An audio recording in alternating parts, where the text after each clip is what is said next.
Marlene não pôde fazer nenhuma cirurgia devido ao problema no pulmão. E mesmo os médicos dizendo que ela não poderia engravidar, 1 ano depois teve Kleber e 6 anos depois, Gilca.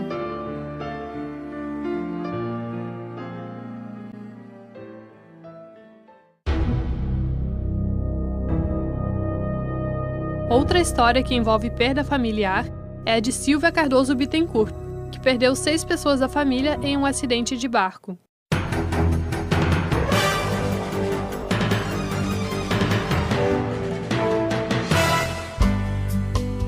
Costa da Lagoa, um dos pontos turísticos de Florianópolis. Além da natureza, um dos atrativos é o trajeto para chegar ao local. O acesso só pode ser feito por barco. Moradores e visitantes que pegam uma embarcação na Lagoa da Conceição chegam ao local em cerca de 45 minutos. A médica Silvia Cardoso conhece esse trajeto desde a sua adolescência e para ela as lembranças marcam uma tragédia. O mastro do barco, onde ela estava com 7 pessoas da família, bateu num fio de alta tensão irregular e com a descarga morreram 6 pessoas. Era véspera de Natal, era dia 21 de dezembro, e nós fomos fazer um passeio para a Costa da Lagoa. Meu tio, minha tia, meu irmão, 2 primos pequenos, a mulher do meu tio. O meu tio havia comprado um barco e nós fomos de barco, com esse barco, era um barco à vela. E na volta também, voltamos com ele.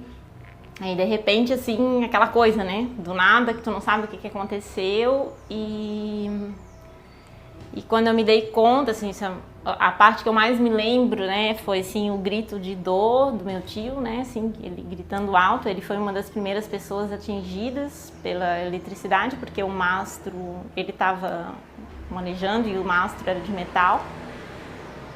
E, enfim... Depois, quando eu estava na água, daí eu me dei conta do que havia acontecido. Silvia, que na época tinha 14 anos, ficou consciente e conseguiu resgatar 2 primas da água. Porém, uma delas não sobreviveu. E a gente gritava, né, para poder vir algum socorro. Eu não sei quanto tempo se passou. Logo após o acidente, Silvia começou a apresentar alguns sintomas de estresse pós-traumático.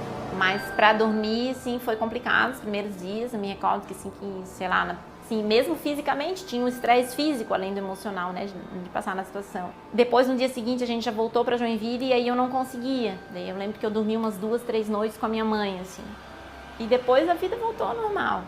A psicóloga Elaine explica que os sintomas pós-traumáticos variam conforme a idade de quem enfrenta. Então, a criança ela não vai conseguir exprimir muito em palavras aquilo que ela está sentindo. Então, as pessoas que cuidam dessa criança, pais, avós, os cuidadores dessa criança, têm que ser bastante observadores depois de um acidente ou de um trauma que a criança vivenciou. Ela vai estar demonstrando muito através das brincadeiras, né? Então, as brincadeiras dela podem estar parecidas com um evento traumático. Por exemplo, um acidente de carro, essa criança pode estar pegando bonequinhos ou carrinhos e fazer acidentes. Quando Silvia começou a estudar medicina, compreendeu que precisava de apoio psicológico. Daí toma medicamento disso, daquilo, e aí eu comecei a pensar, nossa, acho que uma vez que eu fui numa médica e ela... Não, mas então a gente vai ter que dar um tal medicamento, uma questão hormonal lá para atuar na tua hipófise. Eu parei, eu já estava estudando nessa época, já estava no 2º ano, disse, nossa, mas se tem alguma coisa a ver então com a minha cabeça, tem alguma coisa a ver com o meu emocional. É ali que se dá, né, onde o estresse vem e começa a atuar através de questões hormonais, de tudo no corpo físico. E aí eu fui, por conta minha, eu procurei ajuda para fazer psicoterapia. A psicóloga Natália explica as melhoras de quem busca o tratamento. Melhora a vida, né? Melhora essa percepção depois que, assim, muitas vezes a pessoa tem essa sensação de que, isso aconteceu comigo, né? E sou uma pessoa azarada, sou infeliz, a minha vida acabou. Né? Às vezes tem uma depressão associada, alguma coisa nesse sentido mesmo, né? Silvia, com a profissão, ajuda outras pessoas a se cuidarem. E hoje ela tem orgulho de dizer que pôde salvar a prima, de apenas 2 anos na época, que hoje é casada e tem 2 filhos. Com isso tudo, Silvia ganhou um aprendizado para a vida. Acho que assim, se eu pudesse pensar numa coisa, sei lá, que eu tenha tirado desse acidente de bom, assim, é que tu não pode perder tempo na vida, pra nada. Claro que eu brigo e às vezes fico emburrada e daí eu penso, não tenho que perder tempo ficando emburrada, mas assim, me fez pensar rápido, que é isso, tem uma coisa pra resolver, vamos resolver.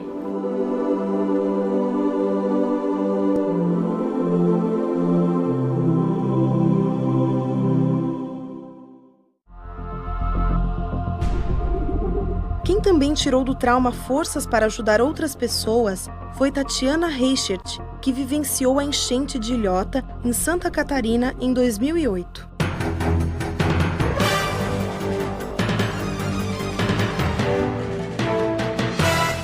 Na noite do dia 24 de novembro de 2008, mais de 77 municípios de Santa Catarina foram extremamente afetados pelas chuvas que causaram alagamentos e destruição, principalmente na região do Vale do Itajaí.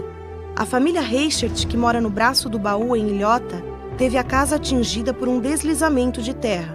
No total, 14 familiares perderam a vida na tragédia, entre tios, primos, a irmã e a mãe. Foi exatamente aqui, na noite do dia 24 de novembro de 2008, que aconteceu uma tragédia com a família Richards com o deslizamento do morro. Na casa haviam 3 pessoas e sobreviveu apenas o seu José Altino, de 59 anos, pai da família. Tanto eu quanto meu marido, a gente tentou chegar até aqui na segunda-feira, mas a gente não conseguiu. Porque o caminho até aqui estava todo inundado, não tinha como passar mesmo. A minha irmã ficou soterrada 10 horas, da cintura para baixo, com vida. Ela foi resgatada